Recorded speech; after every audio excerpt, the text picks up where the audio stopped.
from this to this.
We're going to attach the strap to the bag with a square and X stitch.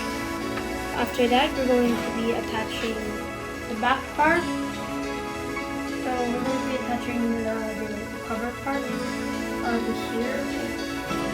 So we have this over here. And then for the inner lining,